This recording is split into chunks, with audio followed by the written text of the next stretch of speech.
Boss, man, JoJo, bitch.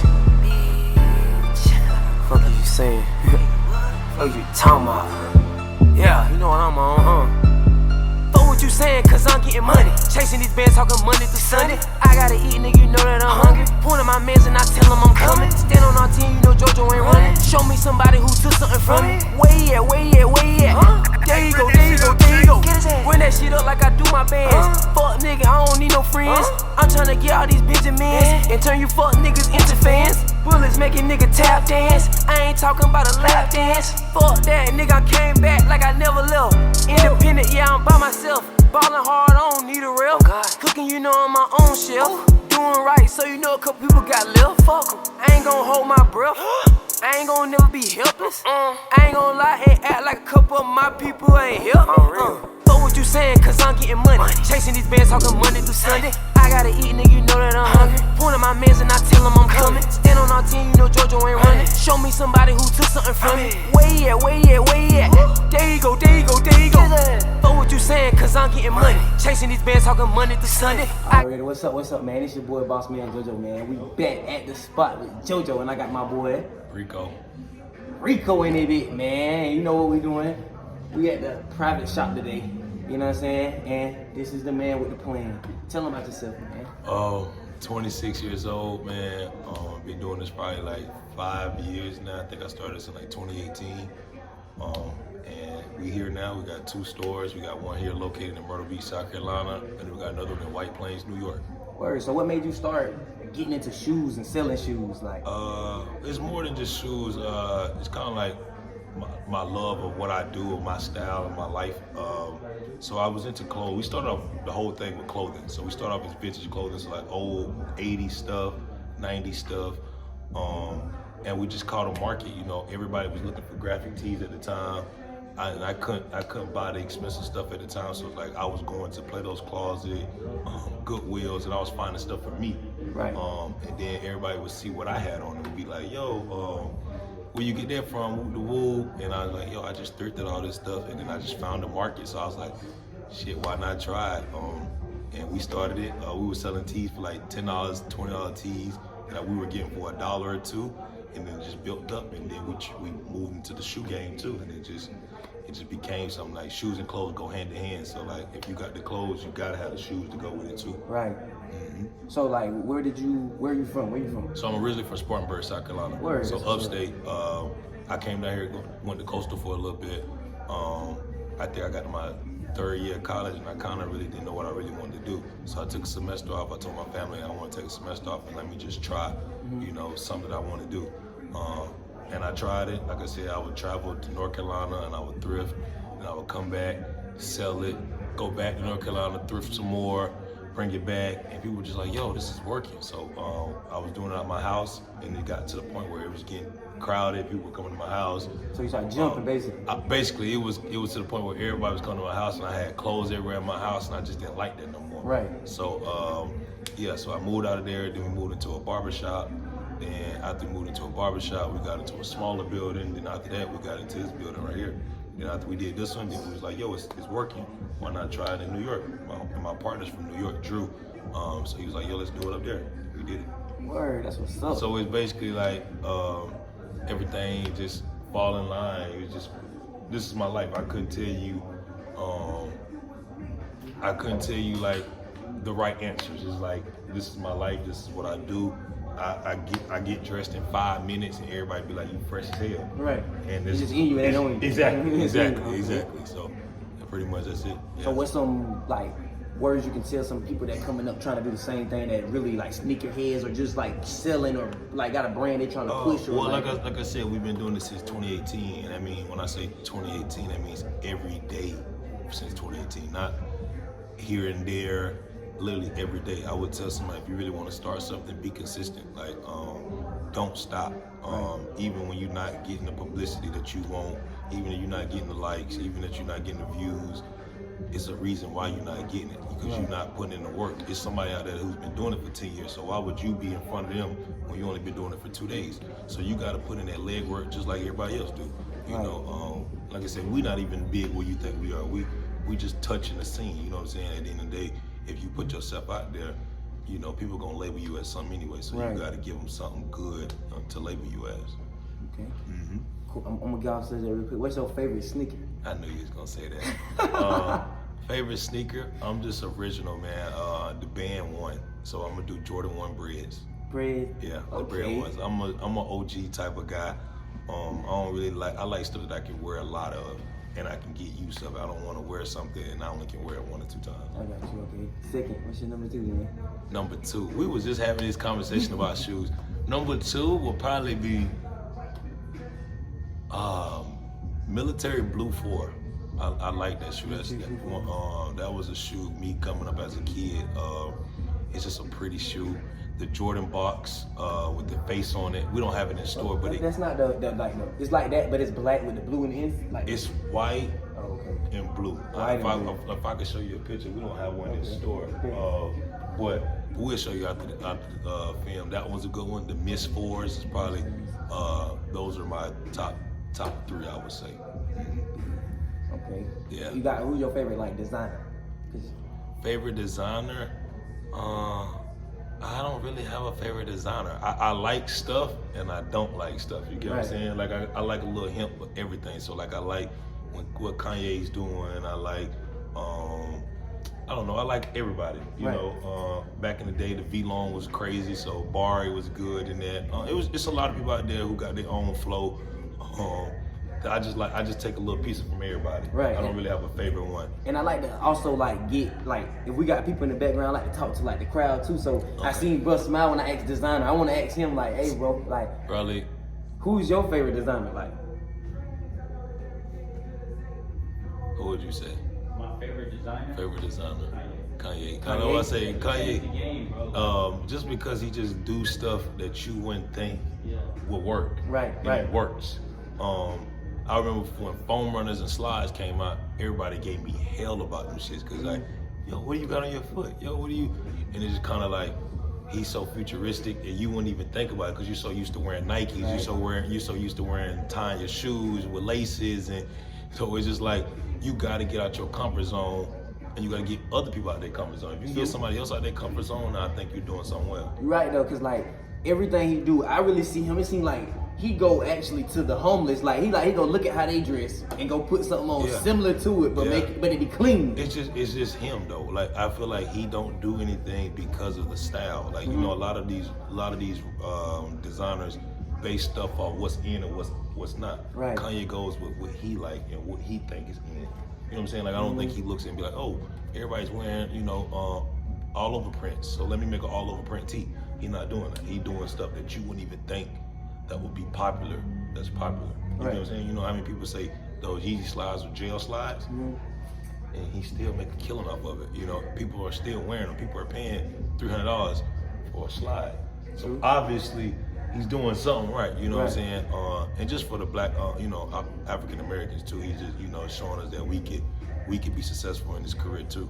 Well, speaking on Yeezy, you know what I'm saying? How you feel about like him in general, like his brand, like dealing with his person, like with the social media, what they feel about him, like your personal opinion?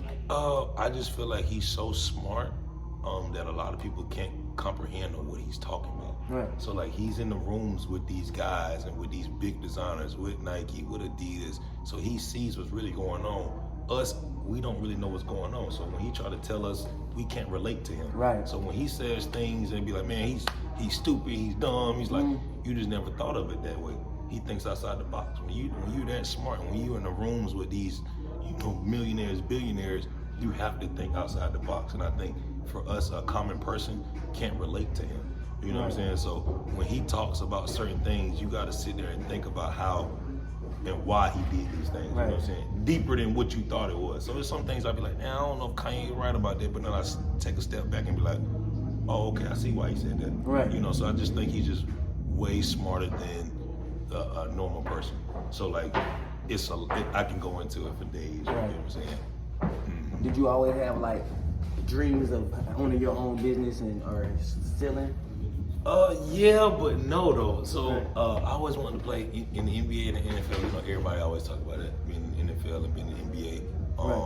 But I just feel like just being, I used to be in school and just talk about, man, I'm opening my own store. But like it was just like play. You know, it wasn't like on no like this is what I really want to do.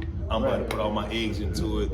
Like I said, bro, if you do what you supposed to do, everything gonna happen for a reason. Like I met you randomly, and now we're doing a podcast. That's what life should be. Right. Like, life should be like, you know, spur of the moment. Whenever you get an idea, put it to action right now. Exactly. I had the opportunity to put this to action, and if I didn't do it, I wouldn't be here talking to you right Right. now. You know, so like whenever I saw the opportunity to take it, I was like, damn, why not? Like, all my guys I went to school with was into fashion. They're spending all this money. I'm like, dang, they spend a lot of money on all this. Like, what if I was the supplier? What if I gave it to them? Right. And then for me on the other end, it was like, how can I get stuff for me that's affordable? Well, I gotta buy a bulk. I gotta get into some, you know what I'm saying? So like I said, I always talked about it, like it's fun. Like I was in like, you know, 3rd or 4th grade talking about it, you know. But it wasn't like I want to do this. It was like, oh, you know, it's fun. Like if this don't work out, then I'll go do this. But like I said, in the day I wanted to be in the NBA. Do you label yourself as a sneakerhead?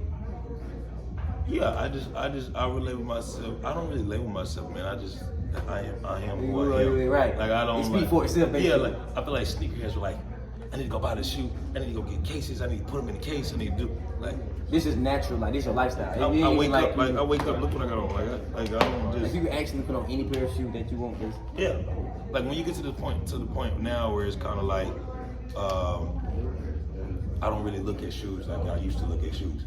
I used to look at shoes like, damn, bro, I need that shoe. Damn, I need that shoe. It's like you look at it like a prize more. Now it's so kind of like finance. Yeah, it's kind of like business. Like it's more than what you think, right. Which is a good thing too. Like I said, I get to see both parties. I get to see, you know, kids coming here that's 10 years old who were just like me when I was 10 years old, and it's fun. I'm like, damn, I'm getting old, but you know, at the end of the day, it's cool to see stuff that they never seen. Like for the Thunder that's about to come out, like it came out when I was like 10 years old. You know what I'm saying? So now to see it come back out, and now I can afford it. Right. That's the cool thing about that. So how do you feel more about the scenery with the sneakers now that like how expensive they got? Like I feel like back in the day, like more so they wasn't like getting praised the way they are now. This day, like 2023, 2020, like it go back to social media. We didn't have Twitter, Instagram to tell you when something's coming out. Right. Hey, this coming out. We ain't have sneakers out where you can win a raffle to win the Travis Scott. Like we didn't have a stockcaster to tell you how much they're going for. You know, certain things like that. Thank y'all, man. Yeah, safe travels too. Yeah, so that's what I was on that page of just like, you know, just made a sale. Just made a sale. You know, and I wouldn't be here without, you know, great guys on the team with me too. Right. So everything happens, you know, if you have a great team. Don't ever look at it like, hey, I did this. Yeah, I might get the praise and all right now, but like it's so many guys behind the scene that you don't even think about. Which, you know, you always got to give praise when you can, because I wouldn't be here without them. You know, I wouldn't make that sale if I was sitting here talking to you. You get what I'm saying? So stuff like that. Like I said, everything happened for a reason. But like I say, bro, the number one thing is being consistent. Right. Consistent, bro. Yeah. For sure. Yeah.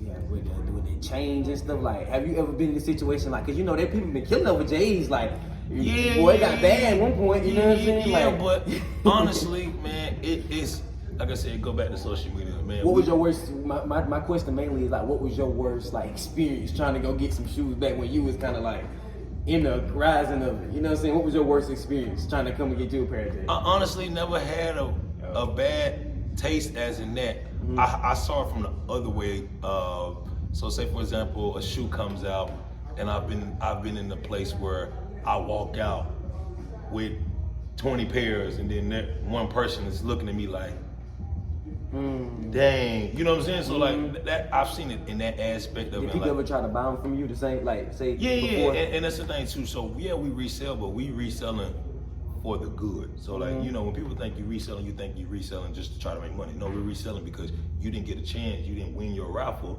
So yeah, it costs a couple more dollars, but at the end of the day, you can come to us and you can secure your pair. That's the whole thing of reselling. Is like, or you've never seen something, or you've never like been able to see an Off-White or a Travis Scott without us. So we look at it as we resell for you. You know what I'm saying? Not as in like, dang, like, you know, if we could get this stuff for retail, we could sell the stuff for cheaper, you know, right over retail, but we don't get most of the stuff for retail. Right. You know, people buy it for retail, then bring it to us, then now we gotta put money on top of that. You know what I'm saying? So it's not like, it ain't like we going to the malls and they giving it to us for a dunk for $100 and then we sell it for $300. Right. It don't work like that. We might have paid $220, $240 just for you to come in here and get it for $300. But you would have never got that shoe if we didn't have it. The whole time before you sat here and actually broke that down to me, I thought everybody was just getting off. I thought that it was just like making it seem like, oh, this shoe is worth so much. No, you get what I'm saying? Like that's just my mindset. And it's based off. It's based off the stuff. Let's see if it works. You good? There you go. And it's just based off, supply and demand. Like if everybody wants this shoe, it's gonna be expensive. Right. If everybody don't want this shoe, it's not expensive. Right. You get what I'm saying? So, the Panda has been restocked so many times, but it's like everybody likes that shoe. Right. And it's crazy. I was actually just thinking about that shoe before I came to. I'm like, that shoe was like really like popular in stores. You know what I'm saying? But I always see it like in every store. You see that shoe kind of a lot. Like, you know what I'm saying? You also, like I said, supply and demand. So it's like you can never go wrong with someone buying a black and white shoe. Exactly. But if I had a bunch of pink, green, my chances are slim. Everybody don't like pink and orange. Everybody gotta like black and white. You can wear it with whatever. Right. So that's a good shoe that we sell a lot. But like I said, at the end of the day, we don't get everything for retail. A lot of people think this game is like, y'all getting it for retail, y'all doubling y'all money. It doesn't work like that. We're just doing this so you can be able to come in here or you can be able to come in here and trade. Right. So like I said, we're a buy, sell, and trade store too. So say, for example, we have a shoe in here for $300, right? We have a shoe in here for $300. You could come in here and bring us 3 shoes that you don't wear anymore, right? And straight trade it. You know what I'm saying? If we think we can value those shoes, if we value those shoes at $300, $100 a pop, you know what I'm saying? So you can't go to Finish Line and Foot Locker and trade your old shoes. Right. You can't do it because they don't sell used shoes. Right. We can sell you. We can trade your used shoes and we can resell your used shoes. Because there's somebody out here that don't want to pay $300 for that shoe, but if it's used 1 or 2 times and you put it at $150, someone will buy it. Right. So that's what we do too. That's the whole thing. Our whole thing is just to try to give it to the people when we can give it to people. There's shoes out there that's like, for example, there's a Travis Scott that's going out there for like $1,400, $1,500. You know what I'm saying? People don't want to spend that. So what they would do is someone will bring it in for us used and we'll sell them for like $600, $700, right? Which is half of the price and it's still clean. You get what I'm saying? So that's the whole thing is we just trying to make sure everybody can get what they want. Right. That's the whole goal. Then so I know the prices, they'd be like, dang, no prices are expensive. Don't look at it like we're making that much money off those shoes. We might be making $50 on that shoe, $40 on that shoe, just so you can have it. You know what I'm saying? There's gonna be a lot of people tomorrow the Thunder come out tomorrow. There's gonna be a lot of people who don't get that shoe. And you know what they're gonna do? They're gonna come right to me because they're like, yo, I know the private shop got it. Right. Yeah, I might have to pay $100 more. Yeah, I might have to pay $50 more. And so where's some of all the places that everybody can find you at? So you can find me on Instagram. It's The Private Shop. Then we have a second location, like I said, in New York. So it's The Private Shop NY. And then you can follow us on TikTok. It's The Private Shop _ Facebook is just straight The Private Shop. If you're looking for us, look on Google. Google is everybody's best friend. You can look us up, pull up on us, DM us. If you're looking to buy something, we answer all DMs, Facebook, Instagram, TikTok. We also got a phone number too. If you're looking for, if you want to just call us, ask us we got it in stock before you drive all the way down here. We just want to, we on as many platforms as we can. We will have a website updated too real soon, so stay tuned for that. But yeah, man, like I said, we in the right spot. Myrtle Beach is a tourist spot. New York is a tourist spot. We just going to places where we know it's needed at. Right. Before we came here, there was only one sneaker store here. And there's so many sneakers out here and so many clothing. It's just so much out there that everybody can get a piece of this pie. You know what I'm saying? So don't look at it like, dang, that's competition. Like, nah, like just because they came, like they gonna bring a whole different crowd that don't even know you, but now they can see. So it's, we go back and forth. If we don't have it, I say, yo, there's like 3 other sneaker stores that's out here that they might have it too, and they do the same thing. So it's like, if we don't have it, they might have it. If they don't have it, we might have it. So if you ever get into that, like thinking about competition, man, competition is between yourself, man, you and yourself. Don't ever look at it like, you got competition out there, because at the end of the day, man, so much money out here, like you said, these sneakers are going for so much now. Man, get a piece of this pie, man. That's all I had. Already, man. Y'all heard it here first. at the private shop and at the spot with JoJo with my boy Rico. Already, man. Y'all hit us up. Yeah, man. Already, bro. Appreciate it too, bro. Love. For sure. That's all. With focus like playing with famo. You know I ain't going for that no more. Everybody wanna know how JoJo got swole, cause he keep his shit on the low. Taking trips with packs on the road. Can't nobody say he told. Since he jumped in the streets and sold. Since he jumped in the streets and sold. This and that, but my cousin re-rock that like a new outfit. God, they wanna know how he caught that, and that shit ain't even out yet. Oh God, hustling in my blood. You know I fuck with bro, but I'm gon' slide with cuz. What you saying, cause I'm getting money. Chasing these bands, talking Monday through Sunday. I gotta eat, nigga, you know that I'm hungry. Point at my mans and I tell them I'm coming. Skin on our team, you know JoJo ain't running. I made it.